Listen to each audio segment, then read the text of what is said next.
समस्त को वेलकम गप सार ऑनलाइन टीचिंग क्लासेस को वेलकम। आशा कर समस्ते भलरे थिबो। जगन्नाथ जगन्नाथ कृपारे समस्ते भलरे था जीवन आग को बढ़ी बढ़ी चल।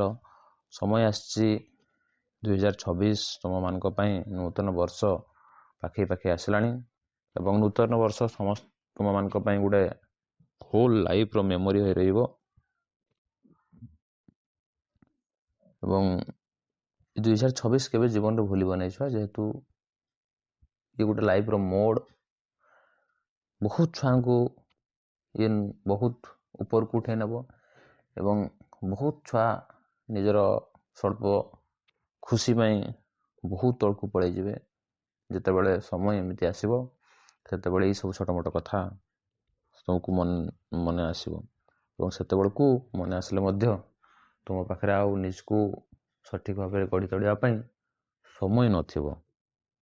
तेणु समस्त को विनम्र निवेदन जे परिश्रम कर फल सुनिश्चित भाव पाइब। जदि परिश्रम कर फलर आशा रख नहीं कहुए जमी सुनिश्चित भाव में जदि आंतरिकता सहित परिश्रम कर फल ऑटोमेटिक पाइब।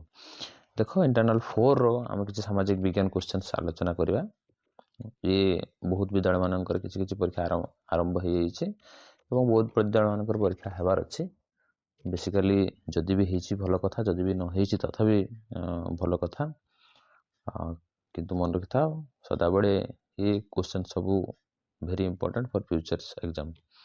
देख समस्त प्रश्न उत्तर गोटे शब्द कि गोटे वाक्य लेख।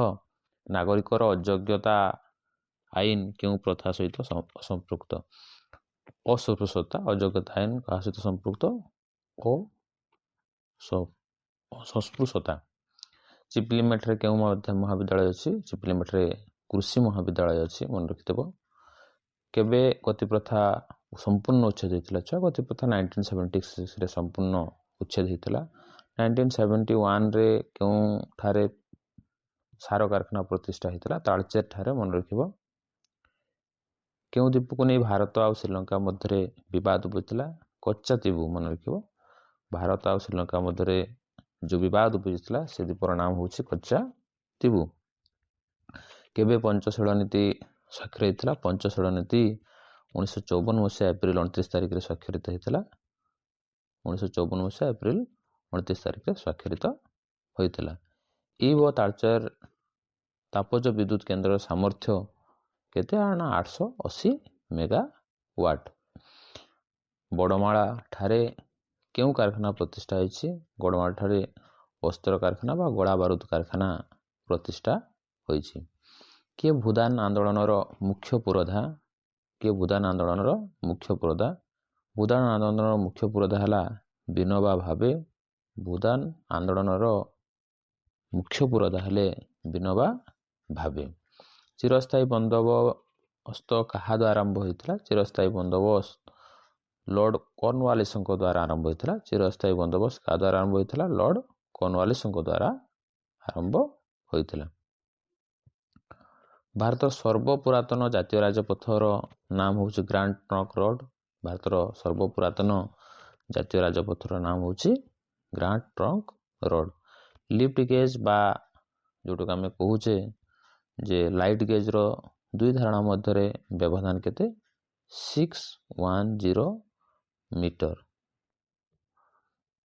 आम देश सर्वप्रथम संवादपत्र हूँ मुंबई समाचार। आम देशर सर्वप्रथम संवादपत्र नाम हूँ मुंबई समाचार। आजिकल कुआपथर वृष्टि प्रतिरोध पाई मेघरे कौन प्रयोग करा जाउछि। Silver iodide. आजिकल कुआपथर वृष्टि प्रतिरोध करने सिल्वर आयोडाइड प्रयोग करा जाउछि। मन रखि था जेते केमिकल सब प्रयोग करले सी आम मान क्षतिकारक।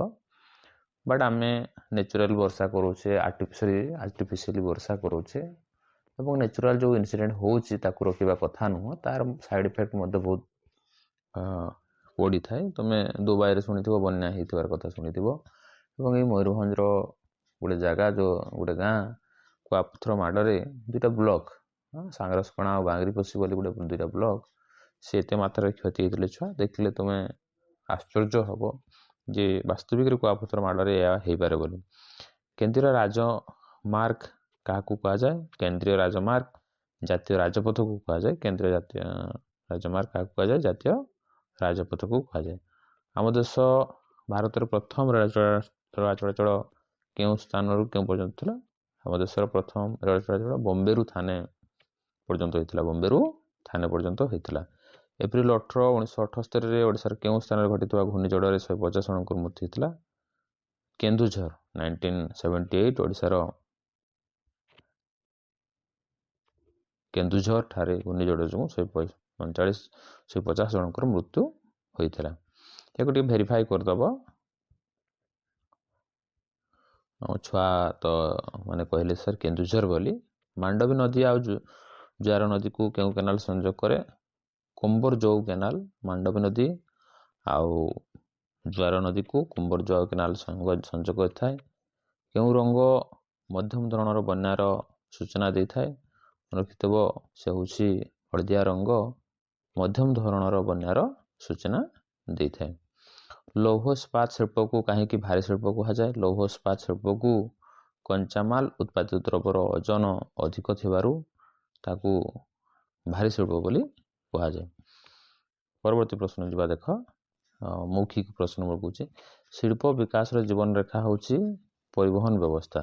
ଯେଉଁଠି ପରିବହନ ବ୍ୟବସ୍ଥା ସଠିକ୍ ହେଇଗଲା ତାହେଲେ ସେଠି ଶିଳ୍ପ ନିହାତି ବିକାଶ ହେଇପାରିବ। କୟା ଏକ ପ୍ରକାର କୃଷି। କୟା ଏକ ପ୍ରକାର କୃଷି। ମୁଁ ଭାବୁଛି କୟା ଏକ ପ୍ରକାର କୃଷି ଠିକ୍ ଅଛି। ଯଦି କିଛି ଷ୍ଟୁଡେଣ୍ଟ ମତ ଦେଲେ ସାର୍ କୟା ହେଉଛି ଗୋଟେ ଜାତିର ନାମ ବୋଲି। ତ ଦେଖିବ ଯେଉଁମାନେ ୟାକୁ ଠିକ୍ ଅଛି କି ଭୁଲ ଅଛି କମେଣ୍ଟ ସେକ୍ସନରେ ଜଣେଇବ। ମୁଁ ଆଶା କରୁଛି ଯେ ଠିକ୍ ଅଛି ବୋଲି। ବିନୋବା ଭାବେଙ୍କର ମୂଳ ନାମ ଥିଲା ବିନାୟକ ନରହରି ଭାବେ। ବିନାୟକ ନରହରି ଭାବେ। ପୂର୍ବତଟ ରେଳପଥର ମୁଖ୍ୟ କାର୍ଯ୍ୟାଳୟ ଭୁବନେଶ୍ୱରଠାରେ ଅବସ୍ଥିତ। ମିଆଁମାରର ପୁରୁଣା ନାମ ହେଲା ବର୍ମା। ମନେ ରଖିବ ମିଆଁମାରର ପୁରୁଣା ନାମ କ'ଣ ଛୁଆ? ବର୍ମା। ଓଡ଼ିଶାରେ ପ୍ରବାହିତ ପ୍ରମୁଖ ନଦୀମାନଙ୍କ ମଧ୍ୟରେ ମହାନଦୀ ବ୍ରାହ୍ମଣୀ, ବୈତରଣୀ, ସୁବର୍ଣ୍ଣରେଖା, ଋଷିକଲ୍ୟା। ଓଡ଼ିଶା ପୁଅ ତୁମେମାନେ ଓଡ଼ିଶା ଜାତିର ସ୍ୱାଭିମାନ ରକ୍ଷା କରିବ। ତେଣୁ ନଦୀ, ହ୍ରଦ, ନାଳ, ସବୁ ପର୍ବତ ଏହାର ନାମ ସମସ୍ତେ ଜାଣିଛ। ଇଏ ଦୃଢ଼ ଆଶା ତୁମ ପ୍ରତି ରହିଛି ମୋର। ଖୁବ୍ ଜୋରରେ ବର୍ଷା ହେଲେ ବା ବାତ୍ୟା ଅଞ୍ଚଳରେ ଅଧିକ ବରଫ ତଳିବାରୁ ଆକସ୍ମିକ ବନ୍ୟା ହେଇଥାଏ। ମନେ ରଖିଥିବ। ବିପର୍ଯ୍ୟୟ ମାନବକୃତ ହୋଇପାରେ ବା ପ୍ରାକୃତିକ କାରଣରୁ ଯେଉଁ ହଠାତ୍ ବ୍ୟାପକ କ୍ଷତି ହୋଇଥାଏ ତାହାକୁ ହିଁ ଆମେ କହୁଛେ କ'ଣ? ଯେ ବିପର୍ଯ୍ୟୟ ବୋଲି। କେନ୍ଦ୍ରୀୟ ଜଳ ଆୟୋଗ ନଦୀର ଜଳପତନକୁ ଆଧାର କରି ବନ୍ୟା ସ୍ଥିତିକୁ 4 ଶ୍ରେଣୀରେ ବିଭକ୍ତ କରାଯାଇଛି। ସେ ହେଲା ନିମ୍ନମାନ, ମଧ୍ୟମାନ, ଉଚ୍ଚ ବନ୍ୟା ଆଉ ସର୍ବୋଚ୍ଚ ବନ୍ୟା। ନିମ୍ନ ବନ୍ୟା, ମଧ୍ୟମ ବନ୍ୟା, ଉଚ୍ଚ ବନ୍ୟା ଆଉ ସର୍ବୋଚ୍ଚ ବନ୍ୟା। ଓଡ଼ିଶା ସରକାର ଶୁଭାରମ୍ଭ ଓଡ଼ିଶା ଯୋଜନାର ଶୀର୍ଷକ କ'ଣ ଲେଖିଛନ୍ତି? ଆମ ଓଡ଼ିଶା ନୂଆ ଓଡ଼ିଶା। ଆମ ଓଡ଼ିଶା ନୂଆ ଓଡ଼ିଶା। ଆମ ଓଡ଼ିଶା ନୂଆ ଓଡ଼ିଶା।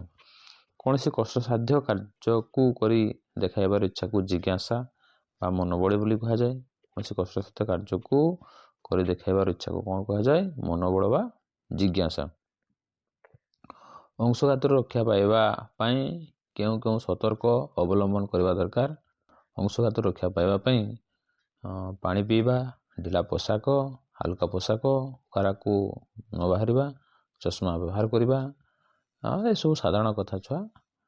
ତେଣୁ ଆଶା କରୁଛି ଯେ ସମସ୍ତେ ନିହାତି ଜାଣିଥିବ। କ୍ରିକେଟ ଖେଳ ପଡ଼ିଆର ଚିତ୍ର ଅଙ୍କନ କରି ବିଭିନ୍ନ ଅଂଶକୁ ଦର୍ଶାଅ। ଇଏ 10 ନମ୍ବର।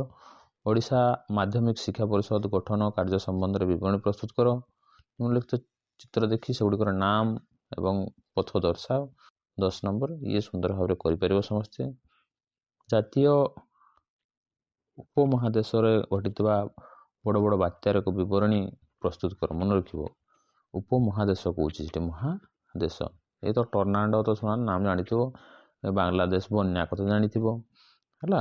ଆଉ ଜାପାନର ସୁନାମି କଥା ଜାଣିଥିବ ବା ଜାପାନର ସୁନାମି ହେଲା।